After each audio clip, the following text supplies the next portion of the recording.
ഇവിടെ ഒരു പയ്യൻ അവന്റെ അമ്മ കൊടുത്തുവിട്ട ഫുഡ് കഴിക്കാതെ സ്കൂൾ കഴിഞ്ഞ് വരുമ്പോൾ എന്നും വേസ്റ്റിലിട്ടാണ് വീട്ടിലേക്ക് വരുന്നത്. അതൊരു ദിവസം അവന്റെ അമ്മ കണ്ടു. അന്ന് മുതൽ അവനോട് നല്ല ദേഷ്യമാണ്. അതേപോലെ വീട്ടിൽ എപ്പോ ഫുഡ് കഴിക്കാൻ വിളിച്ചാലും എന്തെങ്കിലുമൊക്കെ ഒരു കാരണം പറഞ്ഞ് ഫുഡ് കഴിക്കാതെ പോകും. പുറത്തുപോയി ഹോട്ടലിൽ നിന്നാണ് കഴിക്കാറ്. എന്തിനാണ് ഇങ്ങനെ ചെയ്യുന്നതെന്നാൽ ഇവൻ ഓരോ പ്രാവശ്യം ഇവന്റെ അമ്മ കുക്ക് ചെയ്യുന്ന ഫുഡ് കഴിക്കുമ്പോഴും ഇവന്റെ കണ്ണിൽ മാത്രം ഒരു നമ്പർ കാണാൻ തുടങ്ങി. അത് ഓരോ ദിവസം കുറഞ്ഞു വരുന്നുണ്ട്. അതും വേറെ ഒരുത്തൻ കുക്ക് ചെയ്തത് കഴിച്ചാലും ഹോട്ടലിൽ നിന്ന് കഴിച്ചാലും ആ നമ്പർ കാണാൻ പറ്റുന്നില്ല. അത് എന്താണെന്ന് ഇവന് മനസ്സിലാകുന്നില്ല. അങ്ങനെ ഒരു ദിവസം ഇവന്റെ അച്ഛൻ സ്വപ്നത്തിൽ വന്നു. ആ നമ്പർ 0 ആയി മാറിയാൽ അമ്മ നിന്നെ വിട്ടുപോകുമെന്ന് പറഞ്ഞു. അത് കേട്ട് നെട്ടി എഴുന്നേറ്റു. സോ അവന്റെ അമ്മ എന്നും നന്നായിരിക്കണമെന്ന ഒറ്റ കാരണത്തിന് വേണ്ടിയാണ് അവന്റെ അമ്മ കുക്ക് ചെയ്യുന്നത് കഴിക്കാതെ വേസ്റ്റിലേക്ക് ഇടുന്നത്. ഇതേപോലെ കുറെ നാൾ ചെയ്യാൻ പറ്റാതെ വേറൊരു നാട്ടിലേക്ക് തന്നെ പഠിക്കാൻ പോയി. അവിടെ പോയത് മുതൽ അവൻ തന്നെ കുക്ക് ചെയ്ത് കഴിക്കാൻ ശീലിച്ചു. ഇവിടെ അവന്റെ അമ്മയും ഒറ്റക്കാണ്. അങ്ങനെ കുറെ വർഷം കഴിഞ്ഞു. ഒരു ദിവസം ഇവന്റെ അമ്മ ആശുപത്രിയിലാണെന്ന് ഫോൺ വന്നു. ഓടി വന്ന് നോക്കിയാൽ നല്ല സീരിയസ് ആണെന്ന് പറഞ്ഞു. ഇനി അങ്ങനെ അമ്മയുടെ സമയം തീർന്നോ എന്ന് പേടിച്ച് വീട്ടിലേക്ക് ഓടി വന്നു. ഇനി എത്ര ദിവസം ഉണ്ടെന്ന് അറിയാൻ വേണ്ടി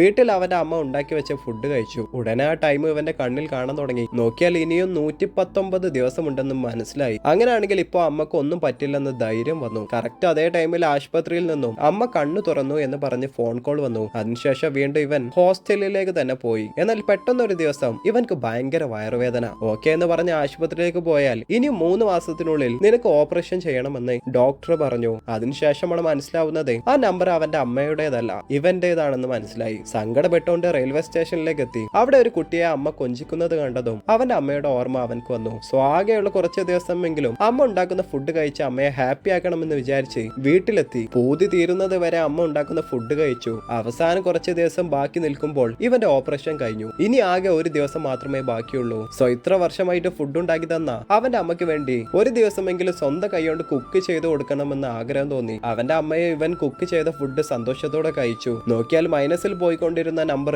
പെട്ടെന്ന് കൂടി വരാൻ തുടങ്ങി. അതോടെ അവന്റെ അസുഖങ്ങളെല്ലാം മാറാൻ തുടങ്ങി. അപ്പോഴാണ് സ്നേഹം വാങ്ങിയാൽ മാത്രം പോരാ, അത് തിരിച്ചു കൊടുക്കാനും അറിയണമെന്ന് മനസ്സിലാവുന്നത്.